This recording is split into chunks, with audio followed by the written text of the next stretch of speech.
Hey, thanks for watching. Checking in about my progress with my 420 days of sobriety.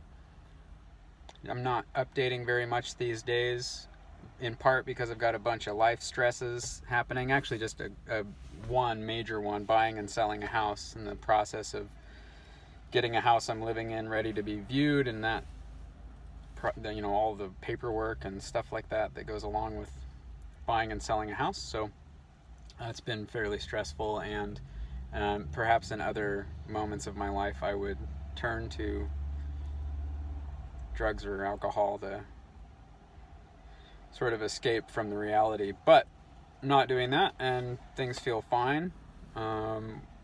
After having some discussions with people in person and over the internet about what I'm doing here with this challenge, it's sort of clear to me that there's some ambiguity as far as why I'm doing it. The assumption, the common assumption that I'm hearing, or presumption, is that I'm doing it as a response to having a recognition of a problem, or a recognition of an addiction that was out of control, or some line of thinking along those lines. That's not how I see it. It's not how I approached this, or why I made the decision to do this. The decision to do this was not reactionary. It was more out of curiosity.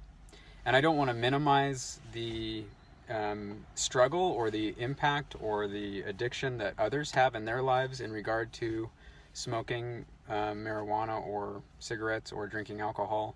I think those are very serious problems and issues that people face, and they are difficult. Can be very difficult for people to wrestle with. I feel like to not do these things is, in some ways, it's simple but not easy, right? It's simple because all you need to do is not do it. But that's not easy to do for everyone.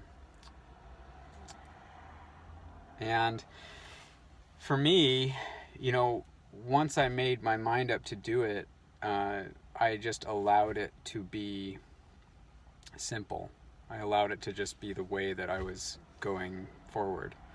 And that is not going to be the case for everyone. And I understand that, and I don't want to minimize their experience by having my own experience. But my own experience with this has been one of curiosity. It had been many, many years of my adult life of either smoking cigarettes or smoking marijuana or drinking casually that caused me to want to experience my life without any of those influences.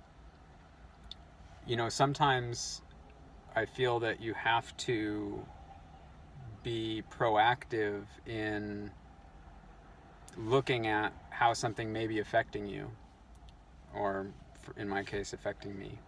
I didn't know for sure what I would feel and what I would think without the influence of any of those three things in my life. So it wasn't so much that I had a big problem that I had to address or felt like I was called to address. It was more that I want to be able to live into my full potential. And my full potential could only be achieved with a certain level, or maybe even full sobriety. And I don't know that that's entirely true. I think I've mentioned in previous videos, I have found marijuana to be very healing for me and life-changing in a positive way, and I stand by that. I don't have any qualms with marijuana, and yet it also is an altering substance. And so I want to be able to come back to center and make sure that mentally, for me, I am happy and comfortable with who I am and my thoughts, and I am.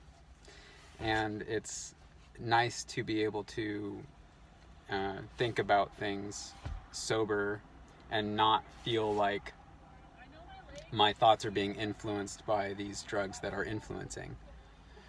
So, it's one of those things in life that requires a little bit of faith that it's necessary, and I get to experience this because I made the choices to use, to consume drugs and alcohol.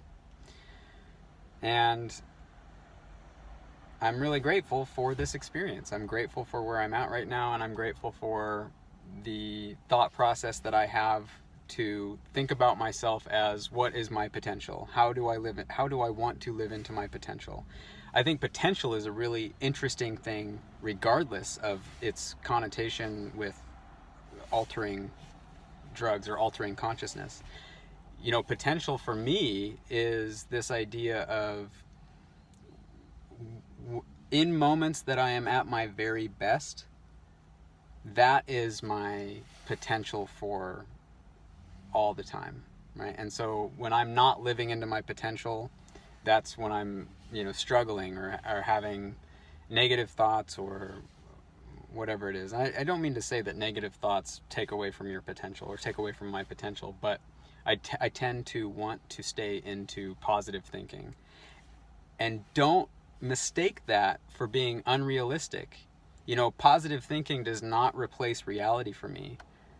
In fact, it's quite the opposite. I really enjoy and love the challenge of recognizing and understanding what the reality is and looking at it in a positive light. Because you have the option, I have the option, everyone has the option of looking at something through a perspective that is positive, or looking at something through a perspective that is negative. Anything that happens, any external influence that happens to me, I can choose to view that negatively or view that positively.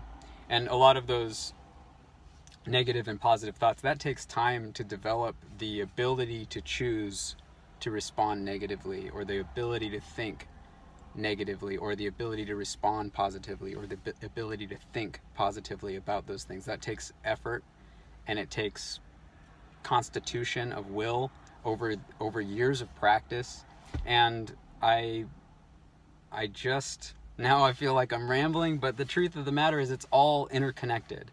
And I want to be able to, and I have wanted to be able to, approach what I'm doing here with conscious thought, to erase the potential or the possibility that I have been living unconsciously in some of the ways of my life, making action choices that are unconscious. I don't like that idea. I want to be conscious of and aware of what my choices are doing for me and for those around me. So that's a bit of a longer update with some of my thoughts on what's going on for me lately in my brain, and I hope that you're doing really well.